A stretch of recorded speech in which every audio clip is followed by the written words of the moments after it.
की तरफ से उनको बहुत बहुत सांत्वना देना चाहता हूं और अपनी श्रद्धांजलि अर्पित करना चाहता हूं जिन लोगों की मौत पिछले कई दिनों में हुई है। दूसरा, मैं भारतीय सेना, भारतीय वायुसेना, थल सेना, हमारे सैनिकों का, हमारी फौज का जो पराक्रम और शौर्य है, मैं उसको सलाम करना चाहता हूं। और भारतीय सेना ने एक बार दोबारा दिखाया है कि वो दुनिया की सर्वोत्तम सेनाओं में से एक है। A professional armed forces that is second to none. The valor, the bravery, and the professionalism of the Indian armed forces is unprecedented and second to none. पिछले 24 घंटों का जो घटनाक्रम है बहुत तेजी से बदला है और हम सबको बड़ा आश्चर्य हुआ जब सीज फायर की जो घोषणा है वो अमेरिकी राष्ट्रपति ने करी। ये शायद पहली बार हुआ है कि इस प्रकार की सीज फायर की घोषणा सोशल मीडिया के माध्यम से अमेरिका के राष्ट्रपति करते हैं।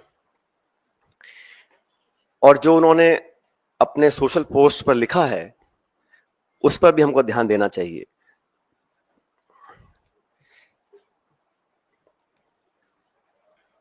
भारत और पाकिस्तान के बीच जो मसला है उसका अंतर्राष्ट्रीयकरण करने का जो एक ये नया कदम हम लोगों ने देखा है, ये बहुत आश्चर्यजनक है। और कांग्रेस पार्टी बहुत लंबे समय से इस मांग को करती आई है कि हम लोगों को पार्लियामेंट का एक विशेष सत्र बुलाना चाहिए। आप सबको याद होगा 1994 में कांग्रेस की सरकार में सर्वसम्मति से एक प्रस्ताव पारित किया था जहां पर पीओके को वापस लेने की सहमति संपूर्ण संसद के सभी सदस्यों ने एक स्वर में ली थी। 1994 का जो रेजोल्यूशन है, समय आ गया कि उसको हमें दोबारा दोहराना चाहिए। और इस पूरे प्रकरण में पहलगांव के आतंकी हमले के बाद देश में शायद पहली बार अनप्रेसिडेंटेड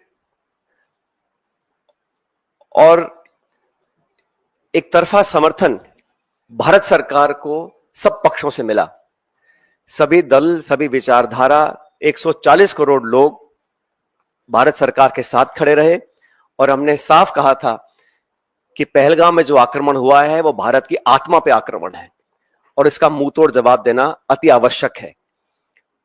सेना ने जो कदम उठाए उस पर हम सबको बड़ा गर्व है और जो आतंकी इलाकों पर, ठिकानों पर जो अटैक करा उसका हम सबको बहुत संतुष्टि इस बात की है कि हमारी भारत की सेना उस काम को कर पाई। लेकिन अनवेवरिंग, अनप्रेसिडेंटेड सपोर्ट जो भारत सरकार को दिया, मैं समझता हूं कि हमारी जो मांग है उसको सरकार को सुनना चाहिए और एक विशेष सत्र पार्लियामेंट का बुलाना चाहिए। काफी चीजें उसमें डिस्कस होनी भी चाहिए और देश एकजुट है आतंकवाद के खिलाफ और पाकिस्तान के दुस्साहस के खिलाफ। यह संदेश पूरी दुनिया में जाना चाहिए।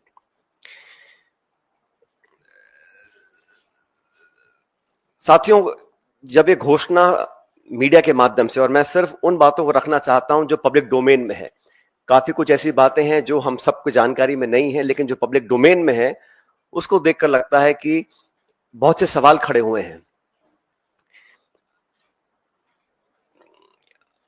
अमेरिका का 2 दिन पहले कहना कि it is none of our business, उसके बाद secretary of state, vice president, US president सबसे पहले घोषणा करते हैं कि सीज फायर हो रहा है, उसके बाद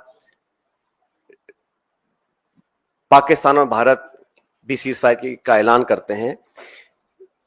ये जो मीडिएशन है इसको क्या भारत सरकार ने एक्सेप्ट किया है और किन कंडीशंस पे इस प्रकार की घोषणा अमेरिका ने करी है, ये बहुत बड़ा सवाल है। उसमें कश्मीर का जिक्र किया गया है।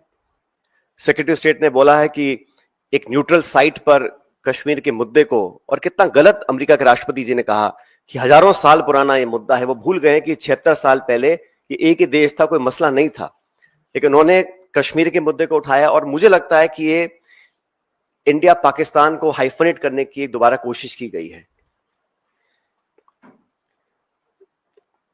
आईएमएफ का बेल आउट करना, पहले भी बैक चैनल डिस्कशंस होते होंगे, डिप्लोमेसी का अपना एक रोल है दुनिया के हर कोने में, लेकिन इस प्रकार वॉशिंगटन से सीज फायर की अगर घोषणा होती है तो कई सवाल खड़े करता है। भारतीय थल सेना के पूर्व जनरल्स ने भी जो बातें बोली हैं उस पर भी हमको ध्यान देना चाहिए। मैं मानता हूं कि सीज फायर की घोषणा के बाद जो कल बॉर्डर पर लगातार वायलेशंस हुए, गोले दागे गए, ये उस विश्वसनीयता को खत्म करता है।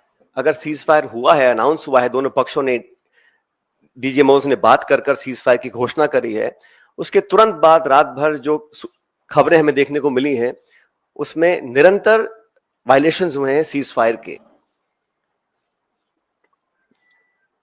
इसलिए मैं मानता हूं कि हम लोगों को एक ऑल पार्टी मीटिंग बुलानी चाहिए भारत सरकार को, और जो पिछली 2 मीटिंग्स में नहीं हुआ वो इस बार करना चाहिए। प्रधानमंत्री जी को इस ऑल पार्टी मीटिंग में आना चाहिए और पूरे देश को कॉन्फिडेंस में लेकर, सभी दलों को, क्योंकि सभी दलों ने अपनी विचारधारा को परे रखते हुए समय पर भारत सरकार को संपूर्ण समर्थन दिया था, और जो ऑल पार्टी मीटिंग्स बुलाई गई उसमें प्रधानमंत्री जी नहीं आ पाए थे। तो एक और ऑल पार्टी मीटिंग बुलानी चाहिए जिसमें वो सबको कॉन्फिडेंस मिले, सब पॉलिटिकल पार्टीज को और देश को कॉन्फिडेंस मिले कि सीज फायर हुआ है, किन शर्तों पर हुआ है, और अगर सीज फायर की घोषणा के तुरंत बाद रात भर पाकिस्तान गोलाबारी कर रहा है, सरहद पर मोटर फायर कर रहा है, तो उनकी विश्वसनीयता पर कब तक विश्वास किया जा सकता है, और क्या गारंटीज हैं कि भविष्य में इस प्रकार की घटना को अंजाम नहीं दिया जाएगा। क्योंकि पाकिस्तान की सेना, पाकिस्तान का पॉलिटिकल सेटअप इस देश से बहुत फर्क है, तो वहां पर क्या अश्योरेंसेस हैं, क्या गारंटीज हैं, और क्या विश्वसनीयता बची है कल की ढेर सारी वायलेशंस के बाद, ये एक बहुत बड़ा सवाल है।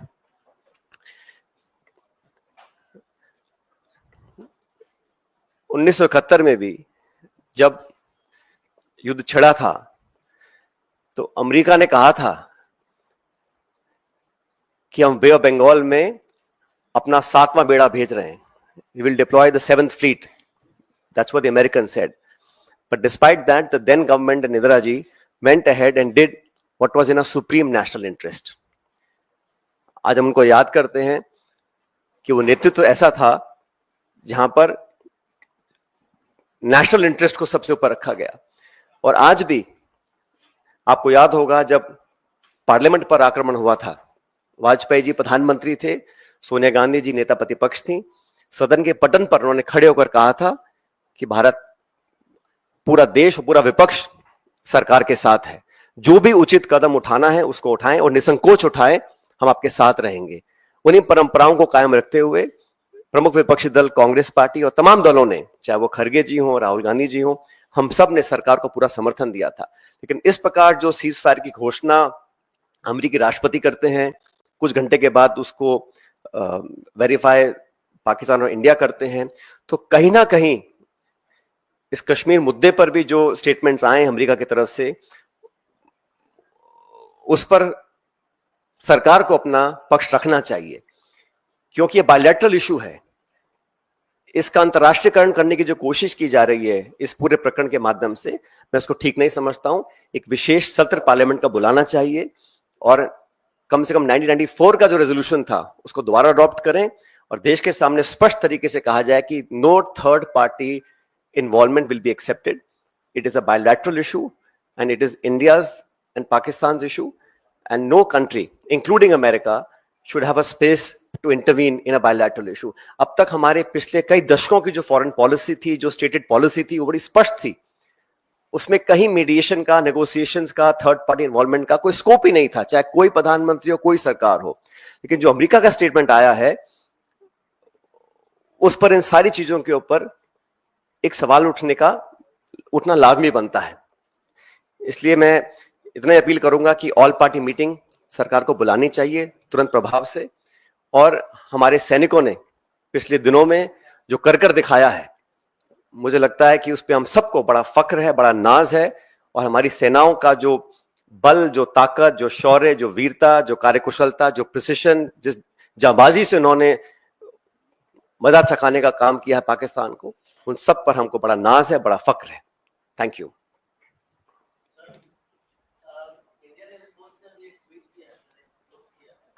उसमें उन्होंने कहा है कि ऑपरेशन सिंदूर अभी जारी है और जो भी नेशनल ऑब्जेक्टिव था उसको उन्होंने पूरा किया है, लेकिन एक बड़ी बात यह कि अभी जारी है ऑपरेशन सिंदूर। देखिए, आईएफ का जो सोशल मीडिया पे पोस्ट आया है, मैं उसका पूरा सम्मान करता हूं और मैं नहीं समझता हूं कि हम लोगों को भारतीय वायुसेना के किसी भी स्टेटमेंट या किसी भी स्टैंड पर अपनी टिप्पणी देनी चाहिए। वो अपना काम कर रहे हैं और मैं समझता हूं हम सबको आज अपनी सेना के साथ, अपनी वायुसेना के साथ मजबूती से खड़ा रहना है। जो उचित है, जो ठीक है, वो सेना में इतना दम और इतनी समझ है कि उनको कब क्या करना है।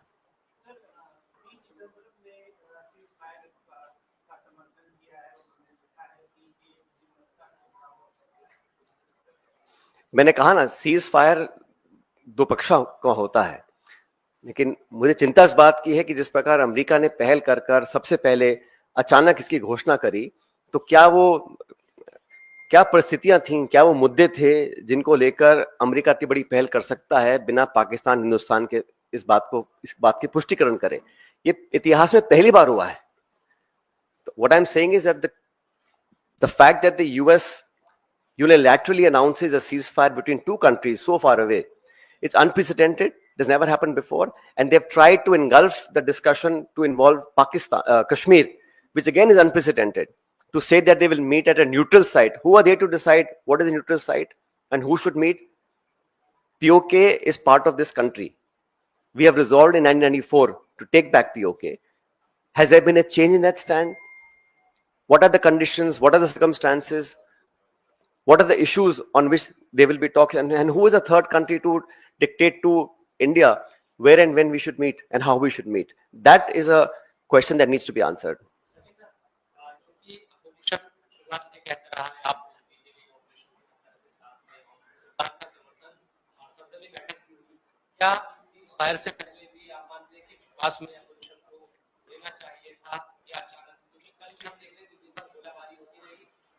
फायरिंग हो रही है, सब चीजें, और शाम 5 बजे आता है।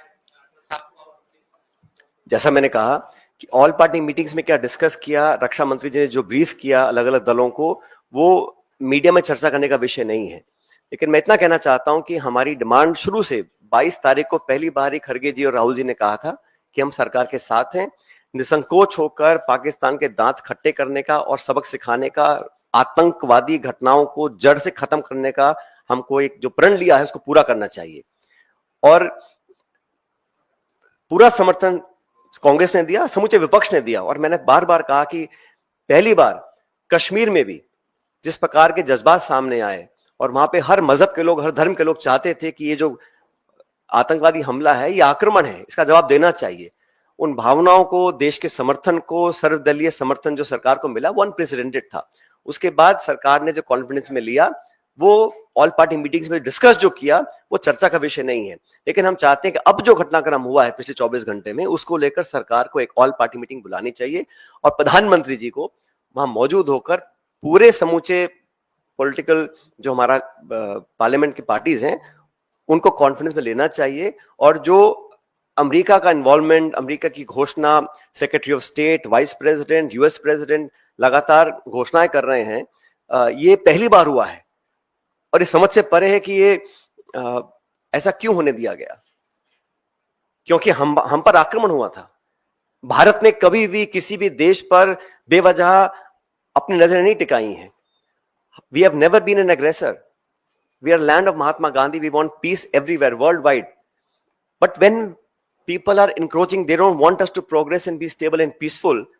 When Pakistan for the last 35, 40 years is instigating violence across the country, multiple occasions, how many lives have we lost? Innocent lives we have lost. We have to protect our citizens. हमारा जो action था, हमने बड़ा समझदारी से, भारतीय सेना ने सिर्फ आतंकी ठिकानों को निशाना बनाया, कोई सिविलियन कैजुअल्टी नहीं हुई। एंड शुरू में कहा गया we are not for escalation, लेकिन जो वहां से रिस्पॉन्स आया, उसका जवाब देना था। लेकिन जो सीज फायर करने की घोषणाएं हुई हैं, वो मुझे लगता है कि उसमें सरकार को अपना स्पष्टीकरण देना चाहिए। सचिन सर,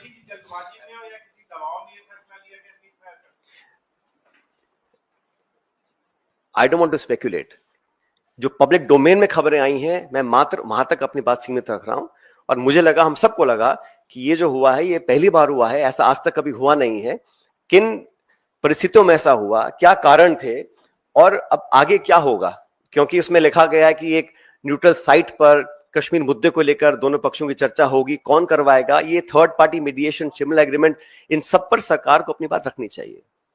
सचिन सर 2-3 सवाल हैं आपसे। पहला ये कि हम लोग इस लड़ाई में विपक्ष के समर्थन, तमाम कांग्रेस पार्टी और पूरे देश के समर्थन से सरकार को ताकत मिली थी और सेना पे आप लोग का विश्वास है। पहला सवाल ये है कि क्या हमने लीड लेकर भी पीछे हटे हैं, कांग्रेस ऐसा मानती है?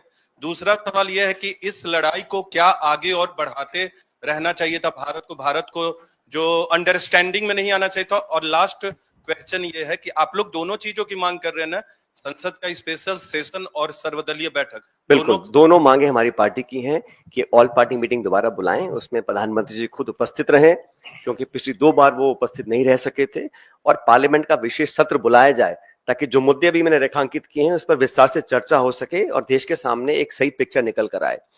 मैंने जो सवाल उठाई इसलिए उठाए क्योंकि पाकिस्तान का इतिहास रहा है। जब बंबई में आतंकी हमला हुआ 26/11, तब जांच में पाया गया कि वो पाकिस्तान के द्वारा नियंत्रित था, उन्होंने ही स्टेट स्पॉन्सर करके करवाया था। तो जांच की मांग रखना, it is an old habit of the Pakistan state. पर मैं कहना चाह रहा हूं कि विश्वसनीयता नहीं है। सीज फायर के तुरंत बाद वो गोलाबारी कर रहे हैं, तो भविष्य में वो अपने टेरर क्राइम्स को दोबारा पुनर्जीवित करेंगे, पोषित करेंगे, उसकी क्या जिम्मेदारी है, क्या गारंटीज हैं? तो हम लोगों ने जो किया, मैं इतना ही कहना चाहता हूं कि कंडीशंस क्या थी, सर्कमस्टेंसेस क्या थे, और पाकिस्तान और उसकी सेना पर कितना विश्वास किया जाना चाहिए कि भविष्य में इस प्रकार की घटना को दोबारा अंजाम वो ना दे।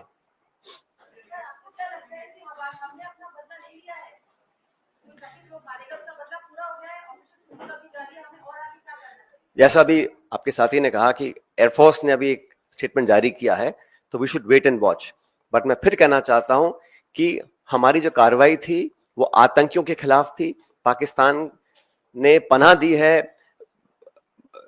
ओसामा बिन लादेन को, वहां पे उसको मारा गिराया गया था पाकिस्तान के अंदर। हाफिज सईद, मसूद अजहर, तमाम जो अंतर्राष्ट्रीय चिन्हित आतंकवादी हैं जिन पे खरबों रुपए का इनाम है, उन लोगों को पनाह देने का काम पाकिस्तान ने बहुत लंबे समय से किया है।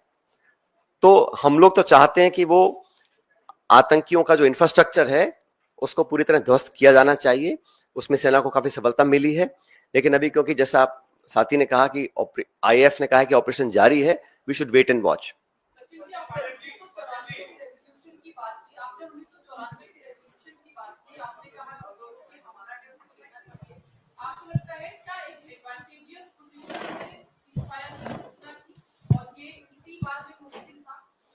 मैं स्पेकुलेट करना नहीं चाहता हूं, मैं सिर्फ इतना कहना चाहता हूं 1994 में संपूर्ण संसद ने यूनानिमसली एक रेजोल्यूशन पास किया था और हम उस पर भी आज अड़िग हैं। मैं मानता हूं कि समय आ गया कि हमें उस रेजोल्यूशन को दोबारा दोहराना चाहिए, और अगर कोई चेंज ऑफ स्टैंड है तो चर्चा करनी चाहिए। हमारी पार्टी का कोई चेंज ऑफ स्टैंड नहीं है, वो कांग्रेस के समय में रेजोल्यूशन पास किया गया था 1994 में, और हम आज भी उस पर कायम है, पूरा देश उस पर कायम है। लेकिन एक सर्वदलीय बैठक और पार्लियामेंट का विशेष सत्र सरकार को तुरंत बुलाना चाहिए।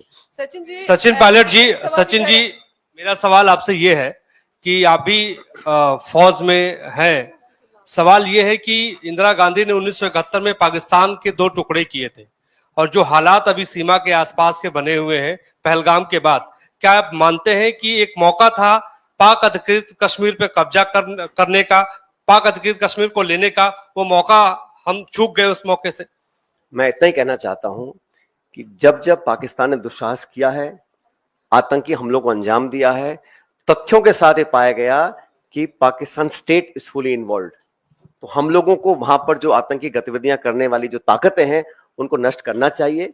और 1994 का जो रेजोल्यूशन है पार्लियामेंट का, वो आज भी कायम है। मैं इतना कहना चाहता हूं। सचिन जी, एक सवाल है, कांग्रेस को ज्यादा दिक्कत किस चीज से है? सीज फायर का जो फैसला लिया गया वो विपक्षी पार्टियों को कॉन्फिडेंस में नहीं लिया गया, वो फैसला गलत था, या फिर एक तीसरे देश को इसमें शामिल किया गया और वो जानकारी दे रहा है ट्वीट के जरिए कि भारत पाकिस्तान के बीच अब युद्ध जो है वो खत्म हो रहा है? किस बात पर कांग्रेस की ज्यादा आपत्ति है? पहली बात तो हमारी कोई आपत्ति नहीं है, लेकिन एक प्रमुख विपक्षी दल होने के नाते, क्योंकि हम लोगों ने भी कई साल देश की सेवा सत्ता में भी की है, विपक्ष में भी की है, हमारा इतना मानना है कि जो पिछले 24 घंटे में हुआ है वो आज तक हुआ नहीं, किन कारणों से हुआ उसका स्पष्टीकरण आना चाहिए। और अगर सीज फायर था भी तो डीजीएमओ पाकिस्तान हिंदुस्तान की अगर बात करके किसी निर्णय पर पहुंचते, वो एक अलग विषय था। और शायद ऐसा पहले भी हुआ है, 2021 में पहले ऐसा हुआ है, लेकिन पहली बार किसी तीसरे देश ने इसकी घोषणा करी है। वो मैं समझता हूं कि उस पर भारत सरकार को अपना पक्ष रखना चाहिए कि ऐसा क्यों हुआ और किन कारणों से हुआ, किन परिस्थिति में हुआ। और उसमें दायरे में कश्मीर को लिया गया है और कहा गया कि हम दोनों देशों के साथ ट्रेड करेंगे, इन्वेस्टमेंट करेंगे, और भारत और पाकिस्तान को हाइफनेट करने की कोशिश की है। They are trying to hyphenate India and Pakistan, where I think our effort for the last 20-25 years, any Indian government has done, is to de-hyphenate India and Pakistan. They're trying to bring us back in a hyphenation state, which I don't think is a positive development. Sachin ji, sir जिस तरीके से आपने कहा, और ये तथ्य भी है कि अमेरिका ने इसकी घोषणा करी, अमेरिका कश्मीर की मध्यस्थता की बात कर रहा है, अमेरिका हिंदुस्तान पाकिस्तान को एक तराजू में तौल रहा है, और इतना ही नहीं, चाइना ने आखिर में आते आते साफ कर दिया कि वो इस मामले में पाकिस्तान के साथ खड़ा है। तो कहीं ना कहीं भारत की विदेश नीति पर सवाल खड़े होते हैं। क्या भारत की विदेश नीति में कहीं खामी आपको नजर आती है?